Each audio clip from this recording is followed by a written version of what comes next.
வணக்கம் மக்களே. 2026 தேர்தலில் எடப்பாடி பழனிசாமி எதிர்க்கட்சி தலைவராவதே சந்தேகமா? ஜாதகத்தில் உள்ள 2 சிக்கல். இந்த தகவலை பற்றி இது தொகுப்பில் பார்க்கலாம் வாங்க. 2026 புத்தாண்டு இன்னும் சில நாட்களில் பிறக்கப் போகிறது. புதிய ஆண்டில் பல நல்ல விஷயங்களுக்காக எதிர்நோக்கி காத்திருப்போம். இந்த வருடம் சட்டமன்ற தேர்தல் நடைபெற உள்ளது.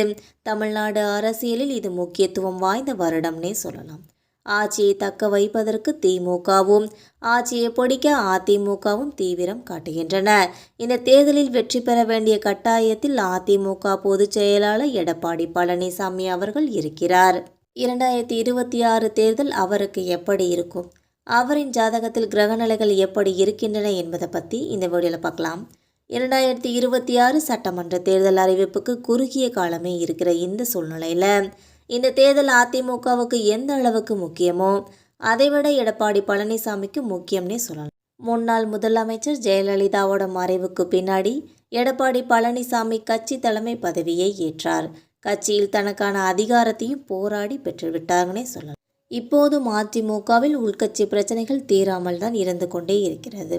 ஆனால் கடந்த 2019ஆம் ஆண்டு நாடாளுமன்ற தேர்தல், 2019 ஊரக உள்ளாட்சி தேர்தல், 2021 சட்டமன்ற தேர்தல், 2022 நகர்ப்புற உள்ளாட்சி தேர்தல், 2024 நாடாளுமன்ற தேர்தல் மற்றும் பல ஈரோடு கிழக்கு மற்றும் விக்கிரவாண்டி தொகுதிகளில் இடைத்தேர்தல்களில் அதிமுக வெற்றி பெறவில்லை.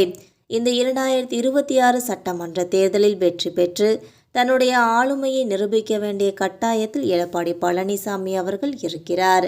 எடப்பாடி பழனிசாமிக்கு கன்னி ராசி. 2026 வருடம் முழுவதும் ராகு பகவான் அவரின் ராசிக்கு 6ஆம் இடத்தில் பயணிக்க போகிறார்.